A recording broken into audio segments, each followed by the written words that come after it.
Assalamualaikum warahmatullahi wabarakatuh.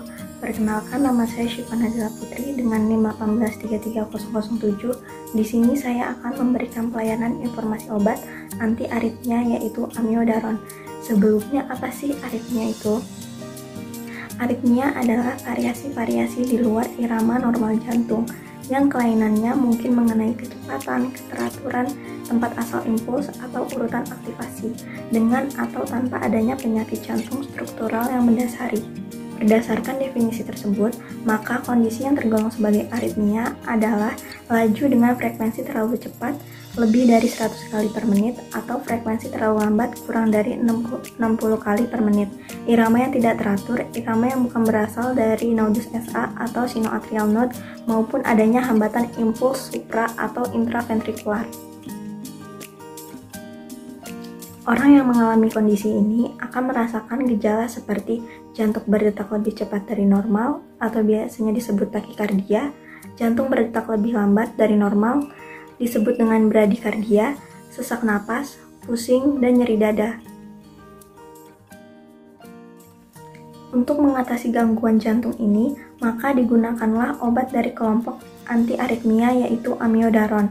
Amiodaron adalah obat untuk mengatasi beberapa jenis aritmia yang berbahaya dan serius, seperti fibrilasi ventrikular atau takikardia ventrikular. Amiodaron termasuk dalam obat anti aritmia kelas 3. Sediaan amiodaron tersedia dalam bentuk tablet dan injeksi dengan merek dagang Cordaron. Mekanisme kerja amiodaron adalah dengan menghambat kanal ion natrium, kalium, dan kalsium. Obat ini juga mempunyai aktivitas sebagai alpha blocker dan beta blocker, non-kompetitif yang poten, walaupun tidak memberikan efek inotropik negatif yang signifikan. Indikasi utama amiodaron adalah aritmia ventrikel dan supraventrikel, takikardia ventrikel, dan flutter atau fibrilasi atrium.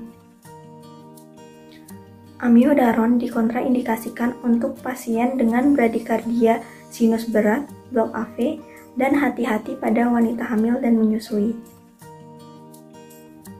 Keamanan untuk ibu hamil dan menyusui untuk obat amiodaron termasuk ke dalam kategori D, yaitu dengan adanya bukti positif mengenai resiko terhadap janin manusia, tetapi besarnya manfaat yang diperoleh mungkin lebih besar daripada resikonya, misalnya untuk mengatasi situasi yang mengancam jiwa. Amiodaron dapat terserap ke dalam ASI, tidak boleh digunakan selama menyusui. Ada beberapa efek interaksi antar obat yang mungkin terjadi jika amiodaron digunakan dengan obat-obatan tertentu, diantaranya dengan meningkatkan efek antikoagulan serta meningkatkan kadar digoxin, quinidin, prokainamid, flekainamid, dan phenitonin. Dan bradikardia berat dapat terjadi bila diberikan bersamaan beta blocker, ditilazem, dan verapamil. Dosis yang diberikan pada kondisi aritmia ventrikel atau supraventrikel dengan bentuk tablet pada orang dewasa diberikan dengan dosis awal 200 mg 3 kali sehari selama 1 minggu. Dosis selanjutnya dapat dikurangi menjadi 200 mg 2 kali sehari. Dosis pemeliharaan kurang dari 200 mg per hari tergantung respon pada tubuh pasien. Sedangkan dengan bentuk injeksi pada orang dewasa diberikan dengan dosis awal 5 mg per kilogram berat badan melalui infus selama 20-120 menit. Dosis dapat diulang hingga 1200 mg per hari. Untuk kasus darurat, dosisnya 150-300 mg melalui suntikan pelan. Selama lebih dari 3 menit, dosis bisa diulang setidaknya 15 menit setelah dosis pertama. Efek samping yang biasanya terjadi dari penggunaan amiodaron seperti muntah, mual, anoreksia, nyeri perut, bercak pada kornea, dan konstipasi.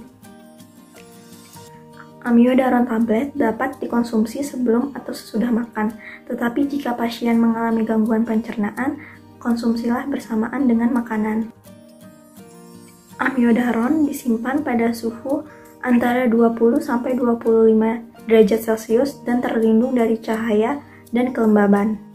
Kelompok obat anti-aritmia merupakan jenis obat resep dengan logo lingkaran merah yang hanya bisa dibeli di apotik dengan resep yang diberikan oleh dokter.